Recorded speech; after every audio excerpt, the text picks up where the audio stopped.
जी अस्सलाम वालेकुम। वालेकुम अस्सलाम। जी दानियाल साहब कैसे हैं? जी ठीक हूँ मैं। जी तो सीमा हैदर, एपी सिंह और हैदर भाई के हवाले से बात करेंगे। आपने कहा कि मैं एक खास बात करना चाहता हूं, तो जी क्या है अपडेट आपके पास इस समय? जी। बस हम मोइन मलिक के भरोसे में बैठे हैं। जी, मोमिन मलिक के भरोसे तो सभी बैठे हैं, वो आखिरी हमारी उम्मीद की किरण है। इसके अलावा तो हमें कुछ नजर नहीं आ रहा सर। और एक डिप्लोमेट से भी तो हो सकते हैं बच्चे डिपोट। अच्छा, वो कैसे हो सकते हैं, आप भी बताइए ना। नहीं, जैसे अगर हम देखें तो पाकिस्तान इस वजह से सीमा और बच्चों को वेरीफाई नहीं कर रहा क्योंकि सीमा के ऊपर जांच चल रही है, क्योंकि इंडियन इंडियन वो क्या कहते हैं, इंडियन एजेंसीज को शक है कि सीमा एक पाकिस्तान की जासूस है। जी।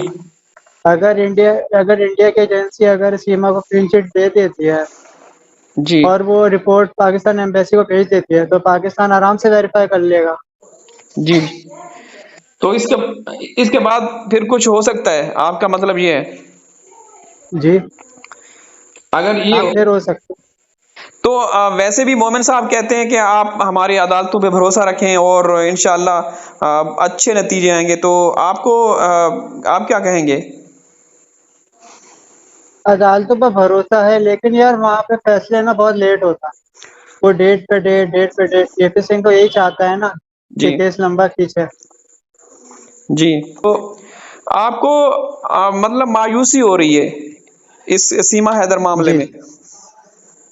जी तो सफारती सतह पे क्या किया जाए, मतलब अगर मान लें कि सीमा तो हिंदुस्तान इलीगल तरीके से घुसी है, अब फर्ज हिंदुस्तान का बनता है वो स्टेप ले या पाकिस्तान?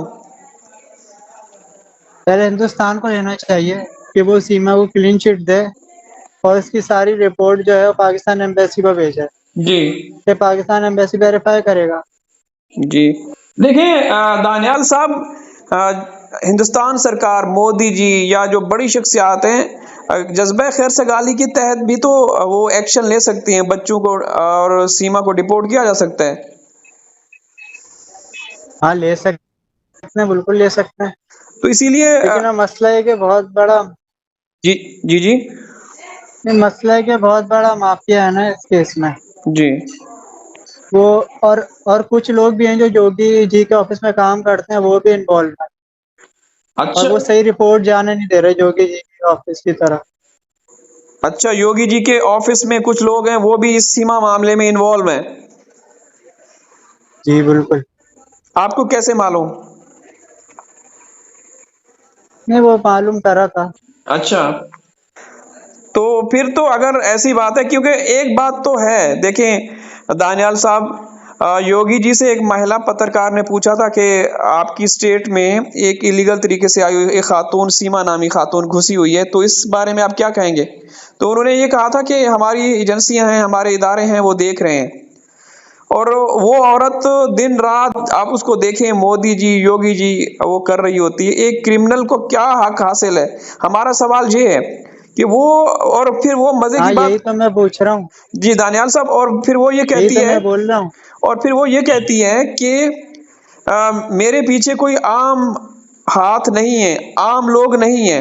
तो इसका क्या मतलब है, क्यों ये कहती है? मतलब एक औरत जो कि इलीगल तरीके से घुसी हुई हो, तो वो उसको तो डर खौफ होना चाहिए। वो बार बार ये एक तरह से धमकियां देती है, ये क्यों कर रही है? भाई आप ये देखो ना, भाई जो उत्तर प्रदेश है उसमें कोई भी पत्ता जो है ना योगी जी के हुक्म के बगैर नहीं हिल सकता। जी। और अब सीमा पूरे मीडिया में सबके सामने मोदी जी योगी जी करते हैं तो इससे साफ साफ साफ जाहिर होता है ना कि इनको इनकी सपोर्ट है। नहीं, सीमा को हम सपोर्ट है इन देखें, सब की। देखिए दानियाल साहब, मैं तो ये कहूंगा कि चले, जो भी है, जो अदालतें हैं, इदारे हैं, वो अपना काम कर रहे होंगे, एजेंसियां काम कर रही होंगी। मेरा तो मैं तो हमेशा टारगेट करता हूँ रबपुरा की पुलिस, ग्रेटर नोएडा की जो पुलिस है या प्रशासन है, उनको, क्योंकि देखें अगर जो एजेंसियां हैं, इदारे हैं, जाहिर सी बात है उनको उनके सुपुर्द होगा ना कि वो नजर रखेंगी। तो उनकी ड्यूटी बनती है कि वो सीमा पे नजर रखें, कोई एक्शन लें अगर कोई ऐसी मतलब एक्टिविटीज में वो इन्वॉल्व होती है, तो ये जो जिलाई या लोकल सतह पे है, उनकी ड्यूटी बनती है। क्या ख्याल है?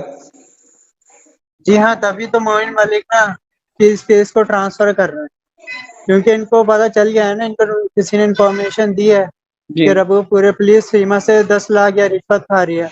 जी। कितनी मतलब रिश्वत खा रही है सीमा से?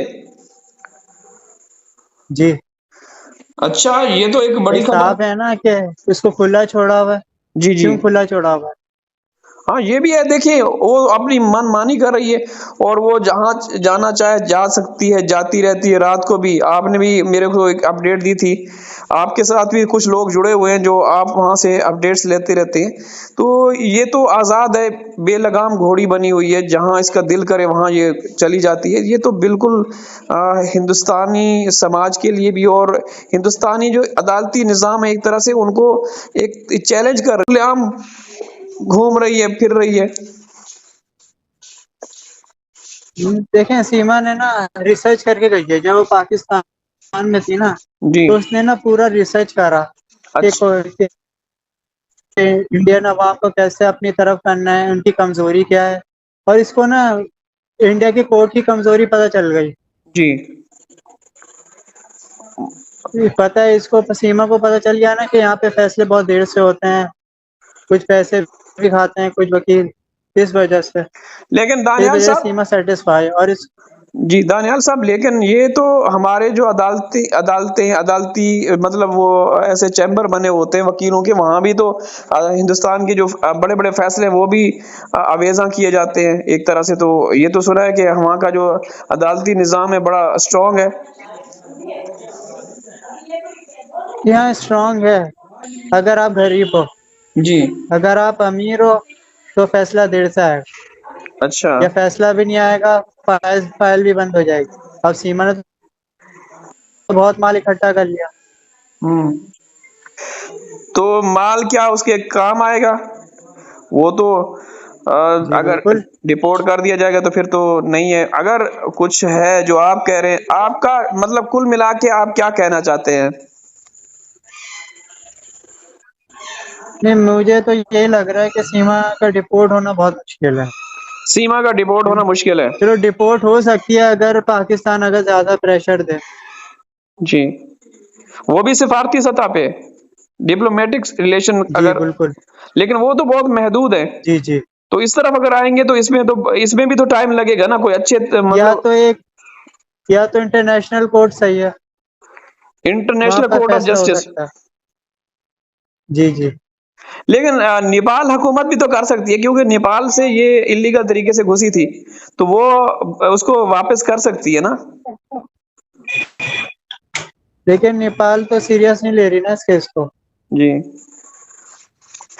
मैं ये कहूंगा, देखें दानियाल साहब, मुझे इंटरनेशनल कोर्ट ये कहूंगा कि मोमिन साहब जी इतनी आप। स्ट्रगल कर रहे हैं, दिन रात एक कर रहे हैं, लेकिन बदकिस्मती से आगे कुछ नहीं हो रहा। वही बात आती है कि इतनी लंबी लंबी पेशियां, तारीखें, अगर यही रहा तो मेरे ख्याल में ये तो फिर आखिरत तक भी ये फैसला ना आए सामने। भाई देखें, अगर इदारे मोइन अली को सपोर्ट करने लग जाए ना, जी। फिर आप देखें फैसला एक दिन में आ जाएगा। अब मसला ये, आप बेचारे अकेले ही काम कर रहे हैं। हाँ हाँ। एजेंसी और पुलिस का काम भी मोइन मलिक अकेले कर रहे हैं। नहीं, अकेले नेपाल जा रहे हैं इन्वेस्टिगेशन करने, सारे सबूत इकट्ठा कर रहे हैं। देखें आस्तमा जी, एक अब ये सनातन काम धर्म तो की रूहानी पुलिस और पेशवा है, उसका था ना। वो भी आवाज उठा हाँ। रही हैं। सूर्य वर्मा जी हैं, सरिता कटैत जी हैं, तो ये भी तो कोशिश कर रहे हैं ना। अब मैं तो ये कहूंगा, मेरे ख्याल में जो बाकी लोग हैं वो भी आए, आवाज उठाएं। देखिए, आवाज उठाने से देखें क्या होगा। हमें तो काम करना है ना। जी कोई मसला कोई प्रैक्टिकल में नहीं घुस रहा। कोई है, कोई मर्द, कोई शेर का बच्चा हो जो सीमा को घसीट के निकाले रबूपुरा से। हमें वो चाहिए। हाँ हाँ, बिल्कुल सही कहा। तो दानियाल साहब, आपका मैं दिल से शुक्रिया अदा करता हूँ। आपने राब्ता किया, आपने कहा कि मैं अपना पक्ष रखना चाहता हूँ, मैं बात आप तक कन्वे करना चाहता हूँ, और आपने अपना ओपिनियन दिया। तो thank you so much Daniyal साहब। जी, आपका भी बहुत-बहुत शुक्रिया। अल्लाह हाफ़िज़।